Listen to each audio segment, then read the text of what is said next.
Once again, welcome everyone in gaseous studies.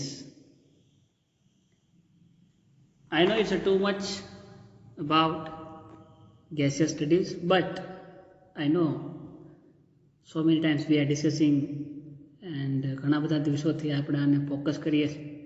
But today's session is last session regarding gaseous substances, and you can say revision of gaseous substances. And today's session is very short. આજનું session જે છે એ આપણે short ટર્મમાં જ પૂરું કરી દઈશું.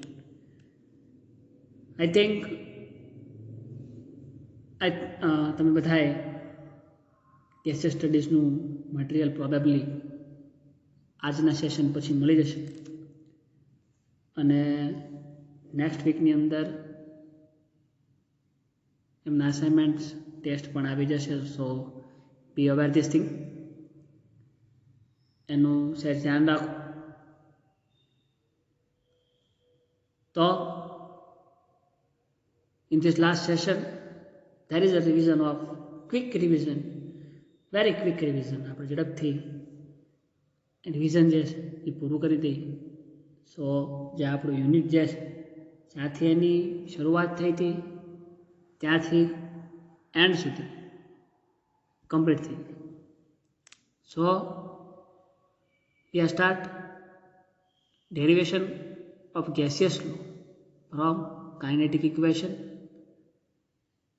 As we are know that there is a one particular equation regarding kinetic equation of વાયુના ગતિવાદનું જે સમીકરણ છે એને આધારે we have to derive gaseous laws, એટલે કે વાયુના નિયમોની તારવણી જે છે થ્રુ કાઇનેટિક ગેસ ઇક્વેશનથી આપણે કરવાની છે.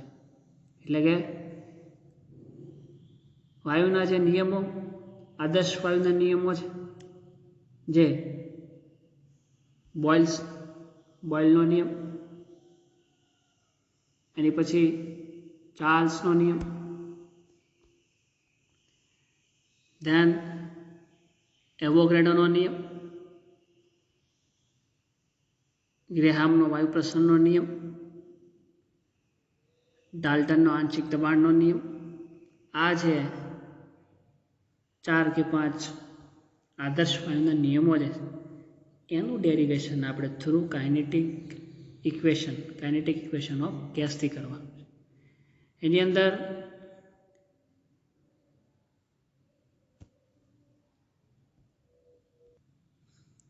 પહેલું જે છે બોયલનો નિયમ પ્રેશર વોલ્યુમનો નિયમ. શરૂઆત જ્યારે આ સેશનની નિયમોની કરી હતી ત્યારે એવું કીધું હતું there are the mainly 4 parameters to understand the any gaseous properties. કોઈ પણ વાયુ હોય એની પ્રોપર્ટીઝ અને ગુણધર્મોનો જો અભ્યાસ કરવો હોય તો એના માટે જનરલી 4 પેરામીટર જે છે મુખ્ય છે, જેની અંદર છે pressure, then volume, temperature and number of moles. આ જે 4 પેરામીટર્સ છે ખૂબ જ અગત્યના છે. પેરામીટર્સની અંદર કોઈ પણ 2 પેરામીટર્સ કોન્સ્ટન્ટ હોય ત્યારે બીજા 2 પેરામીટર્સની વાત થતી હોય. પ્રેશર અને વોલ્યુમ જો બેની વાત થતી હોય at that time temperature and moles are constant. Volume ટેમ્પરેચરની વાત થતી હોય at that time pressure and moles are constant. Temperature અને મોલની વાત થતી હોય ત્યારે pressure and volume are constant. તો આ રીતે આ 4 પેરામીટર્સ એકબીજા સાથે કોરિલેટેડ છે. એમાંથી જે આ 4 કે 5 નિયમો આદર્શ વાયુના નિયમો, એમ તો આદર્શ વાયુ યુ કેન સે આઇડલ ગેસની અંદર તો so many lose R available, but એમાંથી જે મુખ્ય નિયમો છે એ આ થોડાક જ છે. એની અંદર આ 4 પેરામીટર્સનો ઉપયોગ થાય છે, જેમાં બોયલનો નિયમ જે છે એ પ્રેશર અને વોલ્યુમનો નિયમ તરીકે પણ ઓળખાય છે, because it is a relation between the pressure and volume. If we are talking about pressure and volume, at that moment temperature and number of moles are automatically constant. So pressure at constant temperature, કોઈ specific માસ એટલે કે કોઈ નિશ્ચિત જથ્થો હોય વાયુનું એનું constant temperature pressure જે છે એ ઇન્વર્સલી પ્રોપોર્શનલ ટુ ઇટ્સ વોલ્યુમ, એટલે કે નિયત તાપમાન અથવા તો અચળ તાપ નિશ્ચિત જથ્થાના વાયુનું દબાણ જે છે એ તેના કદના વ્યસ્ત પ્રમાણમાં હોય છે. આ જે સ્ટેટમેન્ટ જે છે જેને બોયલના નિયમ તરીકે ઓળખાય છે એનું મેથેમેટિકલ ફોર્મ તમારે લખવું હોય તો you can see here equation number A. Here is pressure is inversely proportional to 1/b. પ્રોપોર્શનલની સાઇન તમે જો દૂર કરો તો you have to put a one constant there and we are putting K1 જે સમપ્રમાણતા અચળાંક છે. સમપ્રમાણતાની નિશાની આપણે જ્યાંથી દૂર કરી પ્રોપોર્શનલની એના બદલામાં આપણે K1 મૂકીએ છીએ એટલે સમપ્રમાણતા અચળાંક છે. અને વી અહીંયા છેદમાં છે, આ બાજુ લઈ જાય તો PV is equal to K એટલે કે કોન્સ્ટન્ટ આવે છે. It means the result of Boyle law is multiplication of pressure and volume is equal to constant. It means અચળ. હવે વાયુના ગતિવાદનું સમીકરણ જે છે PV is equal to 1/3 mn into v². આ સમીકરણ એ સમીકરણને આધારે we have to derive this things. આ જે સ્ટેટમેન્ટ છે આખું અથવા તો આ જે એનું મેથેમેટિકલ ફોર્મ જે છે એની અંદર છેલ્લે આપણે PV is equal to K લાવ્યા હતા. એ ડેરિવેશન આપણે થ્રુ ધીસ ઇક્વેશન એટલે કે કાઇનેટિક ઇક્વેશન થ્રુ વડે કરવાનું. તો કોઈ બહુ જ સિમ્પલ વસ્તુ મેં તમને ત્યારે પણ કીધું હતું, આજે પણ, કે તમારે જે વસ્તુ લાવવાની છે એનો વિચાર કરો ને જે છે એનો વિચાર કરો. તો આ સમીકરણની અંદર PV is equal to K લાવવાનું છે. ઇટ મીન્સ PV તો અહીંયા છે અને આ બાજુની જે આખી ટર્મ જે છે એના બરાબર તમે જો કોન્સ્ટન્ટ સાબિત કરી દો તો you are getting a K is equal to PV. It means it's Boyle law. It's representing the Boyle law. Simple maths is here, ગોખવાની જરૂર નથી. તો આની અંદર ઉપરનું સમીકરણ જે છે એને આપણે 2 વડે ગુણીએ તો PV is equal to right hand side જે છે right hand side it can be multiply with 2. ઉપર 2 વડે ગુણીએ અને નીચે 2 વડે ભાગીએ. આ 2 કેન્સલ થાય તો હતું એનું સમીકરણ આવી ગયું છે. ઓકે, દેન વાયુનું જે ગતિવાદ છે એમાં સરેરાશ ગતિ ઉર્જા આપણે વાયુના ગતિવાદ પ્રમાણે વાયુઓની સરેરાશ ગતિ ઉર્જા છે આપણે 3 પ્રોસેસ જોઈ હતી કે જેની રીતે આપણે વાયુનો વેગ જાણી શકીએ. મોસ્ટ પ્રોબેબલ વેલોસિટીઝ જોઈ હતી. એની અંદર ઘણી બધી હતી. એમાંની એક એની ગતિ ઉર્જા જે આપણને 12 mv² વડે દર્શાવી શકીએ છીએ. એ જે છે એ નિરપેક્ષ તાપમાનના સમપ્રમાણમાં હોય એટલે કે 12 mv² is equal two T. હવે અહીંયા v² જે છે આપણે સરેરાશ વાત કરીએ છીએ તો સરેરાશ વર્ગિત વેગ જે આગળ જોયો તો એ પ્રમાણે v² અહીંયા મૂકે. આ કિંમત સમીકરણ 1માં મૂકીએ, સમીકરણ 1ની અંદર મૂકીએ તો સમીકરણ 1 જે હતું PV is equal to 1/3 mn into v² એની જગ્યાએ KT આપણે મૂકી દઈએ. KT અચળાંક અને T અને નંબર ઓફ મોલ જે છે એ અચળ છે. આટલું સમીકરણ તમે જે જોયું એમાં n જે છે એ અચળ છે કારણ કે બોયલ્સ લો જે છે એ કોન્સ્ટન્ટ ટેમ્પરેચર અને કોન્સ્ટન્ટ મોલે કામ કરે. તો આપણને આવું કહે તો આ જે છે એ અલ્ટિમેટલી કોન્સ્ટન્ટ જે આપણે શરૂઆત કરી કે આપણે સોરી ફોર ધેટ ગેસ ઇક્વેશનની અંદર 1/3 mn ઇન્ટુ v² જે છે એના બરાબર જો કોન્સ્ટન્ટ સાબિત કરી દઈએ તો ultimately you are gating PV is equal to constant. અને જે આપણે અહીંયા સાબિત કરી દીધું છે થ્રુ કાઇનેટિક એનર્જી વડે ગતિ ઉર્જા આવે. તો હવે આ જે સમીકરણ જે છે એ સમીકરણ જે છે બોયલના નિયમનું જ છે પણ એ સમીકરણ આપણે કાઇનેટિક ગેસ ઇક્વેશન જે આગળ જોયું એના મદદ વડે તારે. So it just quick revision. Then next topic જે છે એ છે ચાર્લ્સનું નિયમ. વન્સ અગેન ચાર્લ્સનો નિયમ જે છે 4 પેરામીટર્સમાંથી 2 પેરામીટર્સને રિલેટ કરતો નિયમ છે, વોલ્યુમ અને temperature. As you can see here it means pressure and number of moles ultimately are constant. તો દબાણ અને મોલ સંખ્યા જે છે મોલ સંખ્યા એટલે કે નિશ્ચિત જથ્થો અને દબાણ એ અચળ છે તો અચળ દબાણે નિશ્ચિત દળના વાયુનું કદ જે છે એ તેના નિરપેક્ષ તાપમાનના સમપ્રમાણમાં હોય છે, જેને ચાર્લ્સના નિયમ તરીકે ઓળખાય છે, જેનું mathematical form is representing as equation number 8. વળી પાછું અહીંયા તમે પ્રપોર્શનાલિટી સાઇન દૂર કરો એટલે you have to put proportionality constant K2, આગળ K1 મૂક્યો, that's why we are putting here K2. K2 it means constant, એને સૂત્રનો કરતા બનાવી તો V/T it means division of V/T is equal to constant. જો તમે આવું સાબિત કરી દો કયા ઇક્વેશનમાં, કાઇનેટિક ગેસ ઇક્વેશનની અંદર, તો તમને ચાર્લ્સના નિયમનું ગાણિતિક ફોર્મ મળી જાય. એના માટે we have a kinetic equation, તો કે યસ, ધેન એ કાઇનેટિક ઇક્વેશનની અંદર વાયુના ગતિવાદના જે પૂર્વધારણાઓ છે એને આધારે અને બોયલનો નિયમ જે આગળ તારે એ બોયલના નિયમના ડેરિવેશનની અંદર આપણને એક ઇક્વેશન મળ્યું. એ equation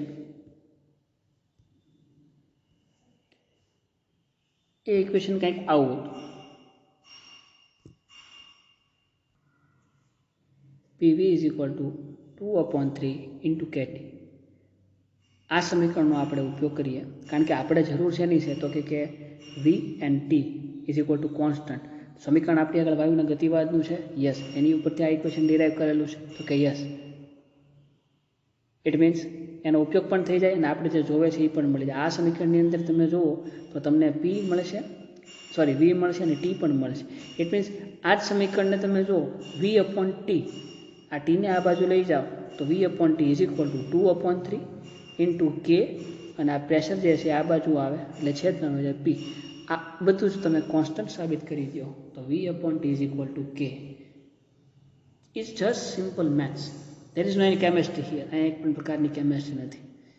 that's why this topic is very bore for some students. અમુક વિદ્યાર્થીઓ માટે આ ટોપિક સેમ એવું હશે કે આની અંદર એક પણ પ્રકારની કેમેસ્ટ્રી નથી આવતી. Just very simple maths, logic, જેનેથી તમારે એક ઇક્વેશન પરથી બીજું ઇક્વેશન ઉપર જવાનું.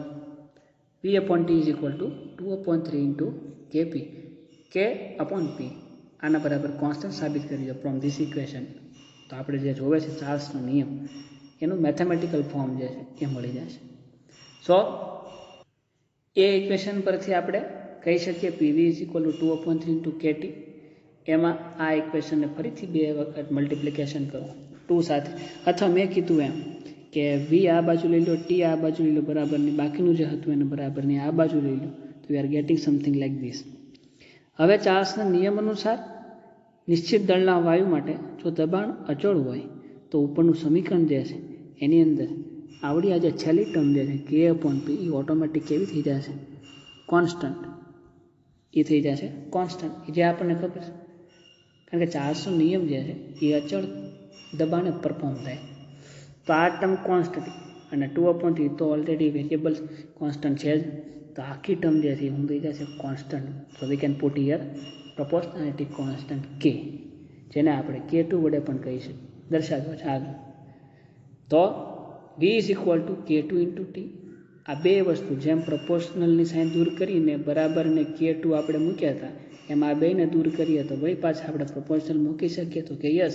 સો we are gating V is proportional two T. અને એ જે ઇક્વેશન છે એ ચાર્લ્સનો નિયમ દર્શાવે છે. So it's so simple. Then આગળ એવોગ્રેડોનો નિયમ. એવોગ્રેડોનો નિયમ જે છે 4 પેરામીટર્સમાંથી 2 parameters volume and number of mole ને કો રિલેટ કરતો નિયમ છે. એટલે કે temperature and pressure both are કે કોન્સ્ટન્ટ થઈ જાય. તો એનું સ્ટેટમેન્ટ સમાન કદ ધરાવતા અથવા તો અચલ તાપમાને અને દબાણે નિશ્ચિત જથ્થાના વાયુનું કદ જે છે તેની મોલ સંખ્યાના સમપ્રમાણમાં હોય એવું પણ આપણી ભાષામાં લખી શકીએ. But in chemistry, in general science we can say સમાન કદ ધરાવતા બધા જ વાયુઓ સમાન તાપમાન અને દબાણની પરિસ્થિતિમાં સરખી સંખ્યાના અણુઓ ધરાવે છે. It means volume and number of moles are equal. એટલે કે એ તો બહુ સિમ્પલ વાત છે. દાખલા તરીકે આ કોઈ એક ક્યુબ જે છે એ ક્યુબની અંદર 10 પથ્થર સ્ટોન સમાઈ શકે એટલી કેપેસિટી હોય, 10 તમે ભરી દો એની પછી 11મું એમાં સમાઈ શકે એમ નથી. તો આપણે એવું કહી શકીએ ને કદ જે છે એ 10 ટન બરાબર છે. આ સમઘનનું કદ એ 10 પથ્થર સમાઈ શકે એટલું છે. તો પથ્થર 10 જે છે શું છે? નંબર ઓફ સ્ટોન્સ એટલે કે સંખ્યા છે, એને આપણે n વડે રિપ્રેઝન્ટ કરીએ છીએ. તો આવું આમાં કહી શકીએ કે v = n, કદ જે છે એની અણુની સંખ્યા બરાબર હોય છે. તો પ્રપોર્શનલી સાઇન દૂર ની સાઇન દૂર કરીએ તો આપણે અહીંયા પ્રપોર્શનાલિટી મૂકી શકીએ. એટલે આ બે એકબીજાના સમપ્રમાણમાં એવું કહેવાય. આવું કંઈક એવોગાડ્રોનો નિયમ કહે. પ્રપોર્શનલી સાઇન દૂર કરો આ ઇક્વેશનની અંદર, you have to put constant. Then આપણી આગળ વાયુનું ગતિવાદનું સમીકરણ, એ સમીકરણની અંદર આપણે અહીંયા વાયુના અણુ એક કરતાં વધારે વાયુ ભરેલા હોય અથવા તો જે વાયુ છે એની સંખ્યા 1, 2, 3 અપ ટુ ઇન્ફાઇનાઇટ સુધી હોય એને આવરી લેવાની છે. તો કાઇનેટિક ગેસ ઇક્વેશન છે, સપોઝ કોઈ 2 વાયુ માટે આપણે એપ્લાય કરીએ તો એની અંદર જે PV પછી મોલ્સ એન્ડ જથ્થો અને એનું કદ જે આવે છે એ પહેલા વાયુ માટે 1 છે અને બીજા વાયુ માટે 2 છે. તો એ પ્રમાણે આપણે આ સમીકરણને અહીંયા લખી શકીએ. P1 V1 = 1/3 m1 n1 in બ્રેકેટમાં V1². P1 એટલે કે પહેલા વાયુ જે છે એનું દબાણ, V1 એટલે કે એનું કદ, m1 એટલે પહેલા વાયુનો જથ્થો એન્ડ એટલે કે number of moles of first gas, and આ જે છે વેલોસિટી વેગ જે છે એ પહેલા વાયુનો વેગ છે. આઈ થિંક એ વખતે તમને મેં V અને આ બ્રેકેટની અંદર V² જે છે આ બે વચ્ચેનો ભેદ જે છે એ જણાવ્યો છે. What is the difference between this V and this V? If anybody have a don't idea, then please see our last session regarding the gaseous studies. એની અંદર તમે જોઈ શકો છો. એક્ઝામની અંદર પૂછાઈ શકે એવો સવાલ છે અથવા તો મોક ટેસ્ટ વાયવાની અંદર પણ આવી શકે. ખેર, so for first gas we can write kinetic gas equation as equation number 1. For gas 2 like equation number 2. હવે આ જે સમીકરણો છે એ સમીકરણની વી હેવ ટુ ડુ રીઅરેન્જમેન્ટ. આપણે જે વસ્તુ જોતી આપણે ઓનલી ફોકસ શેની ઉપર છે તો we have only focus on volume and number of moles. તો આની અંદર વોલ્યુમ પણ છે, નંબર ઓફ મોલ્સ પણ છે. તો આપણું ફોકસ ખાલી બે ઉપર જ છે. બાકીની જે બધી વસ્તુ છે એના બરાબર જો વી હેવ ટુ પ્રૂવ કોન્સ્ટન્ટ, એના બરાબર જો કોન્સ્ટન્ટ લાવી દઈએ તો આપણને એવોગાડ્રોનો નિયમ મળી જાય છે. તો એના માટે ઇક્વેશન 1 અને 2ની ફેર ગોઠવણી કરી. ફેર ગોઠવણીમાં જેમ આગળ ઉપર અંશને 2 વડે અને નીચે ભાગાકારમાં 2 કરી, જો આ 2 2 કેન્સલ થઈ જાય તો પાછું હતું એનું સમીકરણ આવી જાય. હવે આપણે જાણીએ એમ P1 = P2 અને V1 = V2. કેમ? અચળ દબાણ છે તો પ્રેશર તો બે વાયુનું સરખું થશે, બેની અંદર કોન્સ્ટન્ટ. કદ પણ એક જ કદ છે, એક જ પાત્રની અંદર બે ગેસિયસને ભરેલા અથવા તો એક જ પાત્રની અંદર એક જ ગેસિયસના ઘણા બધા પાર્ટિકલ્સને ભરેલા. તો both are equal. It means આ બે સરખા છે. તો આ બે સમીકરણને આપણે એકબીજા સાથે સરખાવીએ. જો એકબીજા સાથે સરખાવીએ તો we can write something like this. આ ઇક્વેશનની અંદર તાપમાન જો અચળ હોય તો દરેક અણુની ગતિ ઉર્જા જે છે એ સમાન થાય. ગતિ ઉર્જા એટલે કે 12m અને v². એવું અહીંયા 12m અને v². આ બે છે ને સરખા થશે. જો એ બે સરખા થાય તો વી કેન નિગ્લેક્ટ ઇટ. આપણે એને એકબીજાથી ઉડાડીશું. કારણ કે મેથ્સની અંદર બરાબરની આ સાઈડ જો એ બે ટર્મ આવશે તો માઇનસ થઈ જશે અને આ પ્લસ છે તો plus or minus both are cancel. તો આ બાજુ ખાલી 2/3 આ ઉડી જશે v1², આ v1². આ બાજુ વચ્ચે 2/3 જે કોન્સ્ટન્ટ છે, અહીંયા પણ 2/3 જે કોન્સ્ટન્ટ છે. તો ખાલી જે રિમેનિંગ પાર્ટ રહેશે એ n1 અને n2. સમીકરણ 4 અને 5 એકબીજા સાથે ભાગતા બેને ડિવાઇડેશન કરી દઈએ તો you are gating n1 = n2. એટલે કે દબાણ જ્યારે અચળ હોય ત્યારે V1 V2 both are equal. So n1 n2 are equal. એક જ પાત્રની અંદર બેને ભરેલા છે તો નંબર ઓફ મોલ્સ જે છે એ સમાન હોય છે. ક્યારે? અચળ તાપમાન એન્ડ દબાણ. એવું એવોગાડ્રોનું કહેવું છે. સો આપણે આ ઇક્વેશન ડિરાઈવ કર્યું through the kinetic gas equation. Then next law જે છે એ છે ગ્રેહામનો વાયુ પ્રસરણનો નિયમ. ગ્રેહામના વાયુ પ્રસરણનો નિયમ ઇન લો સ્ટાન્ડર્ડની અંદર પણ તમે અભ્યાસ કરીને આવો છો. ગ્રેહામ વાયુ પ્રસરણનો જે નિયમ તાપમાન અને દબાણની સમાન પરિસ્થિતિની અંદર લાગુ પાડી છે. એનું સ્ટેટમેન્ટ કે તાપમાન અને દબાણની સમાન પરિસ્થિતિમાં જુદા જુદા વાયુનો પ્રસરણ વેગ તેના ઘનતાના વર્ગમૂળના વ્યસ્ત પ્રમાણમાં. આ જે લો જે એ 4 પેરામીટર્સ કરતાં રેટ અને એની ડેન્સિટી પર ડિપેન્ડ કરે. તો એની પણ જે તે વખતે બહુ જ વાત કરી હતી કે જ્યાં સુધી ઓપોઝિંગ ફોર્સ નથી, સપોઝ આ એક ઢાળ છે, આ રીતના અહીંયા કોઈ સ્ટોન છે, પથ્થર છે, એને તમે જો અહીંથી ધક્કો મારો તો એ ધીરે ધીરે અહીંથી નીચે આવી જશે, પણ આપ પહેલાં અહીંથી ઉપર નહીં આવે. અથવા કોઈ એક આમ સ્ટેટ સપાટી, એ સપાટીની અંદર આ પથ્થરને એ જગ્યાએથી બી જગ્યાએ તમારે જો ગતિ કરાવી તો have to apply some force, જે કોની પર ડિપેન્ડ કરશે? ઘનતા. ઇટ મીન્સ આનું દળ વજન કેટલું છે એની ઉપર, એના આધારે તમારે ફોર્સ લગાડવું.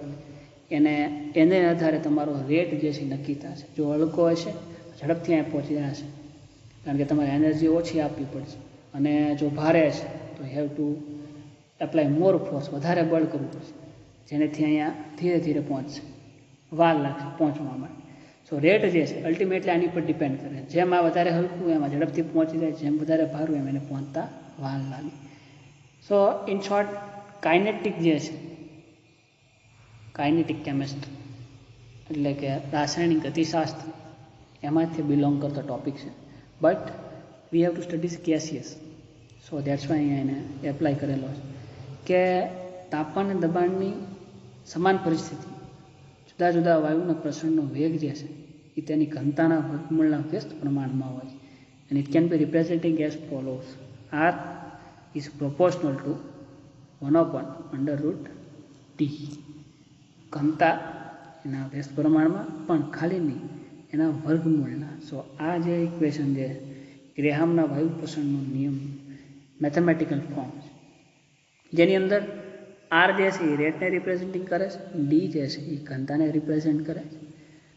ફોર એક્ઝામ્પલ આપણે કમ્પેરિઝન કરવાની છે. That's why V have to take two gaseous particles, gaseous 1 and gaseous 2. Suppose there is કોઈ એક ગેસ 1 છે, 2 છે, એના જે રેટ જે છે એ they are respectively R1 and R2. જો એના રેટ R1 and R2 હોય તો એની ડેન્સિટી જે છે according to this rate D1 and D2 respectively gaseous 1 and gaseous 2. એટલે કે વાયુ એક માટે રેટ R1 છે, એની ઘનતા D1 છે. ગેસિયસ બીજો જે છે એની માટેનો રેટ R2 છે અને ઘનતા જે છે એ D2 છે.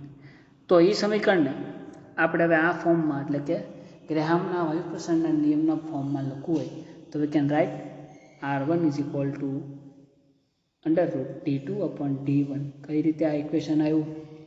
સો I think it's not necessary to discuss this thing here. I think particular સેશનની અંદર આપણે એની બહુ જ ડીપમાં વાત કરીશું. So please visit that particular session. We are move ahead. So we are getting R1/R2 is equal to D2/D1, equation number 1. Then વાયુના ગતિવાદનું સમીકરણ એને તો ભૂલવાનું જ નથી. કેમ? કારણ કે એ સમીકરણને આધારે જ આપણે આ બધા નિયમો જે છે એને તારવીએ છીએ. તેનું સમીકરણ વાયુનો પ્રસરણ વેગ જે છે એ સરેરાશ વર્ગિત વેગના સમપ્રમાણમાં હોય છે. સરેરાશ વર્ગિત વેગની પણ વાત કરી હતી, જેને આપણે સિમ્બોલાઇઝ કર્યું હતું U² વડે. એને સિમ્બોલાઇઝ કર્યું હતું U², જે તમે બુક વાંચતા હોય એમાં જે સિમ્બોલ હોય એ પ્રમાણે. અને સરેરાશ વર્ગિત વેગ જે છે એનું ઇક્વેશન પણ આપણે ડિરાઈવ કર્યું હતું, અને એ ઇક્વેશન હતું √3PV/m/N, જ્યાં m જે છે માસ છે, number of moles present gaseous, એમનું પ્રેશર છે અને એનું વોલ્યુમ છે વાયુ. આ સરેરાશ વર્ગિત વેગનું સમીકરણ U² √U². આ કિંમત જે છે એ સમીકરણ 2માં મૂકી હતી. કેમ તો હમણાં અહીંયા આપણે કીધું કે પ્રસરણ વેગ જે છે એટલે કે rate R is proportional to સરેરાશ પર કીધું એવરેજ વેલોસિટીના સમપ્રમાણમાં હોય. એની અંદર આ ઇક્વેશન આપણે મૂકી દઈએ. So we are getting R is equal to under 3PeV upon m into n. m into n જે છે mass into number of moles એ અલ્ટિમેટલી છેલ્લે કોઈ પણ મેટર હોય whether it is solid, liquid or gaseous substance એનો molecular weight એટલે કે અણુભાર દર્શાવે છે. So we can put here mn is equal to n. અણુભાર જે છે એ અલ્ટિમેટલી એ સ્પીસીસનું વજન દર્શાવે છે, માસ, અને માસને આપણે અહીંયા ડી ડેન્સિટી વડે રિપ્રેઝેન્ટ કરીએ છીએ. તો આ જે આખી ટર્મ જે છે એ આખી ટર્મમાં R is equal to under root 1/d આવી શકે. 1/d આવી શકે. પ્રેશર જે છે અહીંયા કોન્સ્ટન્ટ છે, પ્રેશર જે છે એ અચળાંક છે, તો એને આપણે અચળ કરી શકીએ. અને અંડર રૂટ 1નું સ્ક્વેર રૂટ પણ 1 જ થાય, તો આને ફરીથી લખવું હોય તો 1/√d લખી શકીએ. આ જે ગ્રેહામના વાયુ પ્રસરણનું ઇક્વેશન છે થ્રુ કાઇનેટિક ગેસ ઇક્વેશન.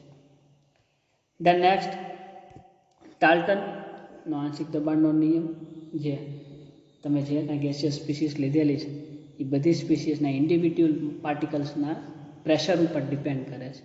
એટલે કે પારસ્પરિક ક્રિયા ન કરતા હોય એવા વાયુનું મિશ્રણ, એટલે એકથી વધારે તમે વાયુ જો લીધા હોય એનું જે મિશ્રણ જે છે એનું કુલ દબાણ P એ વ્યક્તિગત વાયુના આંશિક દબાણના સરવાળા બરાબર હોય. ઇટ મીન્સ કે કોઈ એક પ્રણાલી એની અંદર તમે ગેસિયસ પાર્ટિકલ્સ એકથી વધારે ભરેલા છે, અપ ટુ n સુધી ઇન્ફાઇનાઇટ વાયુ આની અંદર છે.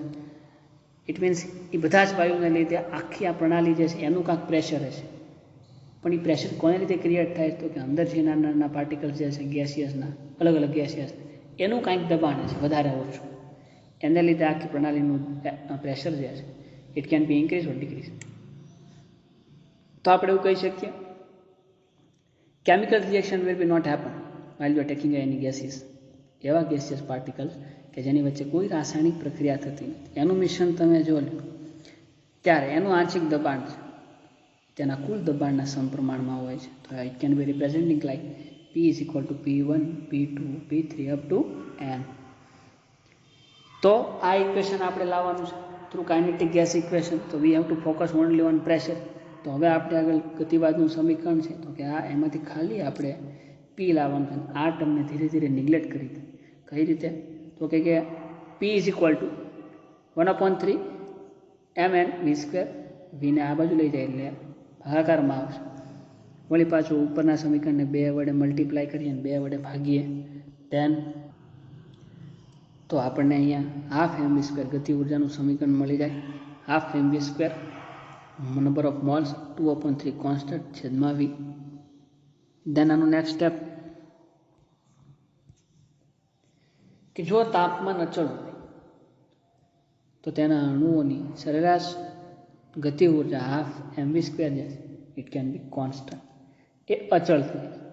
ઉપરાંત જો વાયુનું કદ પણ અચળ હોય તો આગળનું સમીકરણ જે છે એને આપણે નીચે પ્રમાણે લખી શકીએ. P ઇઝ ઇક્વલ ટુ આ બધા જ ટર્મ, કઈ બધી ટર્મની વાત થાય છે આગળના ઇક્વેશનમાં તમે અહીંયા જોયું 2/3 કોન્સ્ટન્ટ, 12 mv² પણ કોન્સ્ટન્ટ અને દબાણ પણ કોન્સ્ટન્ટ. ઇટ મીન્સ આખી ટર્મ જે છે એ અચળ થઈ ગઈ. એના બરાબર આપણે કોન્સ્ટન્ટ મૂકી દીધો K, અથવા તો જે કાંઈ આગળ સિમ્બોલાઇઝ કરેલું K પ્રાઇમ, અને K પ્રાઇમ કહેવાય. આઈ થિંક વાત કરીએ છીએ કે A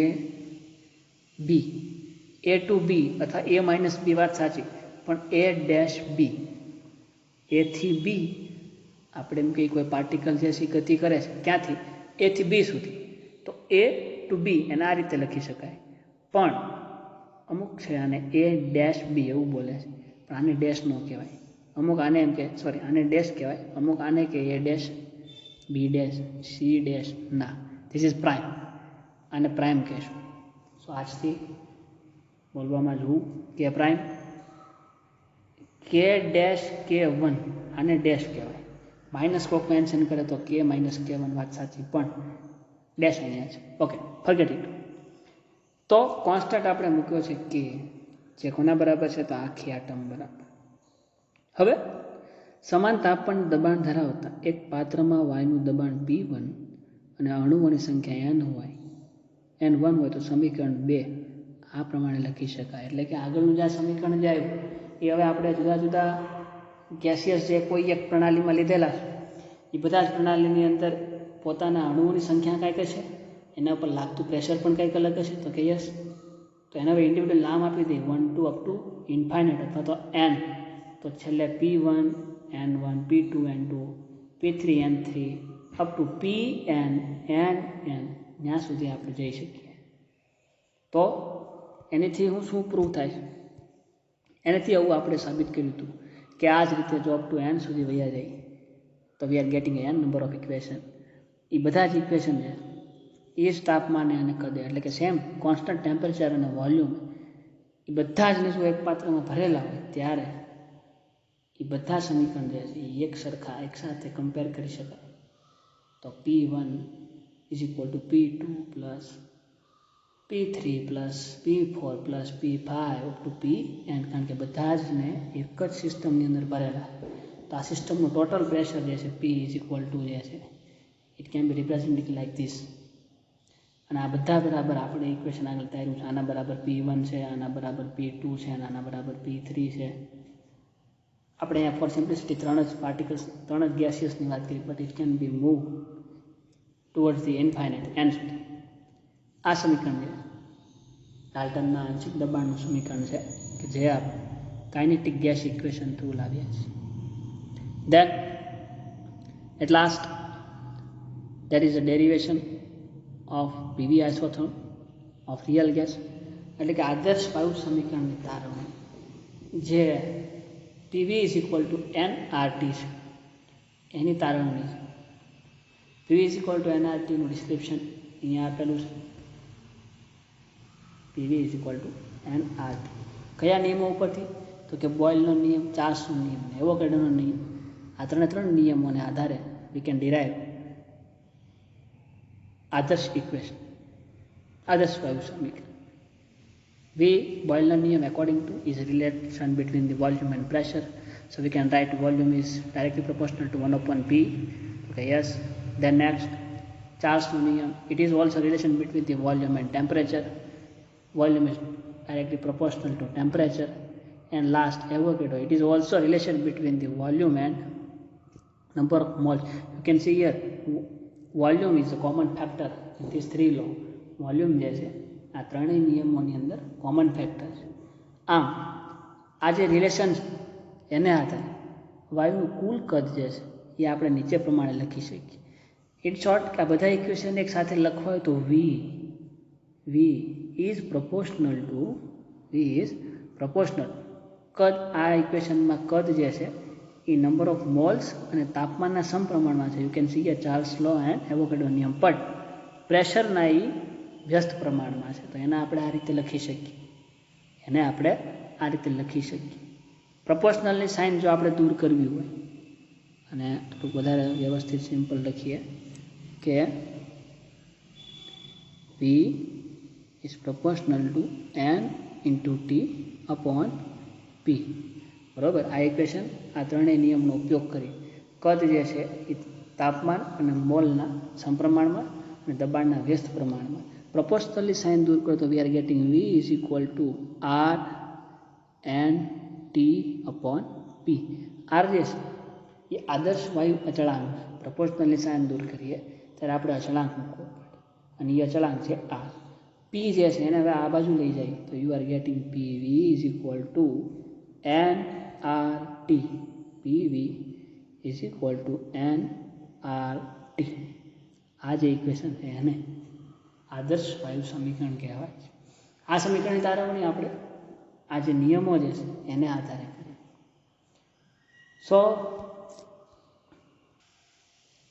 this is a quick revision, a very quick revision. Sorry if I done any mistake in this session